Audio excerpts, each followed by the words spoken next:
Video on how you prep, store, and then freeze breakfast bagels. Now for my breakfast bagels, what I use is eggs, turkey bacon, sandwich cheese, and bagel thins.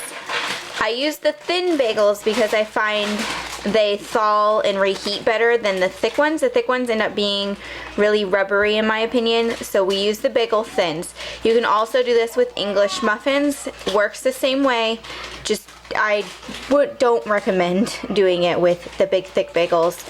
I would either do the bagel thins or the English muffins. Then you're gonna need freezer bags.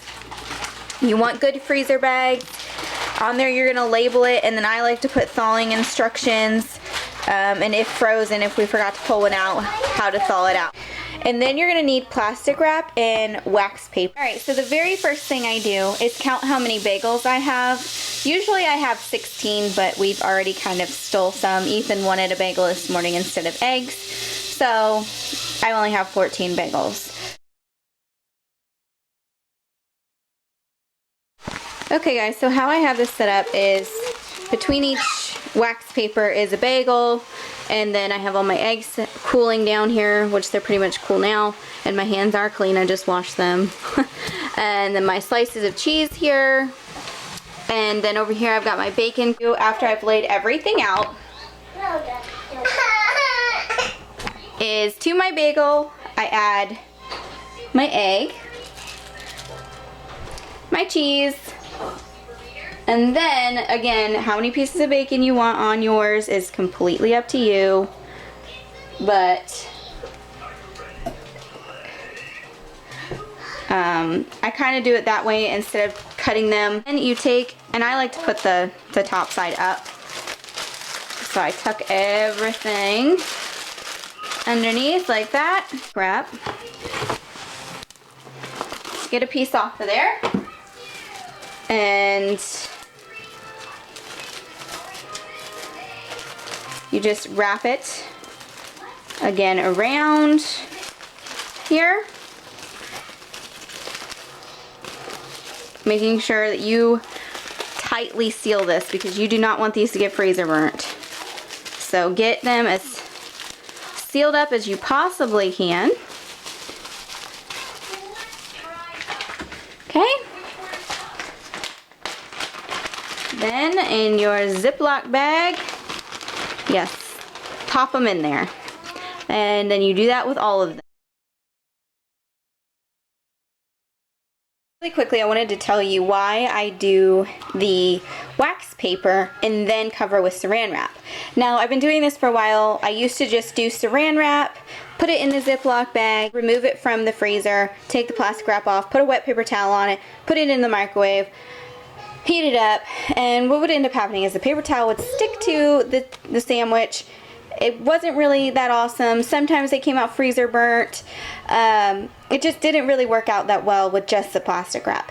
So what I started doing was doing the wax paper, saran wrap over it, and then putting it in the freezer Ziploc bag. And that keeps it from getting freezer burnt. And also when you're reheating it, it will keep the heat in there, and you don't need the wet paper towel at all. You just need the wax paper, so it makes things a lot easier. That's why I use the wax paper. Straight from the freezer, what you do is you take off the plastic wrap and you leave the wax paper on there, and you put it in your microwave on high for about 1:30, and it'll heat it all the way through. Now that's if it's coming out completely frozen. The best way to do this is to thaw these overnight and then put them in the microwave. I feel like they taste a little bit better, but they're not going to taste as good as they would fresh.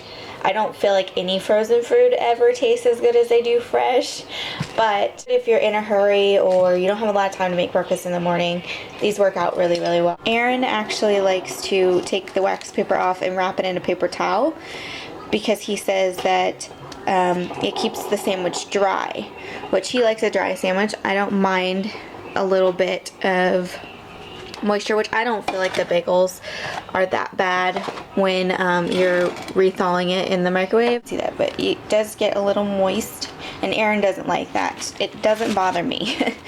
But if you're like Aaron, then, you know, skip the wax paper part and just use a paper towel. It's really up to you, but yeah, that's it. It's roughly 1:30, a little less sometimes. And I just let that cool down a bit, and then it's good to go. And there's my breakfast. In under 2 minutes, breakfast is done, and I've got my coffee. So that's why I like doing the bagels in the freezer. These are great if you know you're going to have a busy work week. You know you're going to have surgery. You know you're going to have a baby. Prepping these things has made life easier. I don't tend to want to eat junk, and I don't have to rush to McDonald's, or my husband doesn't have to rush to McDonald's in the morning to get something to eat. So that's just how you do the bagels, and stay tuned for how you make the burritos.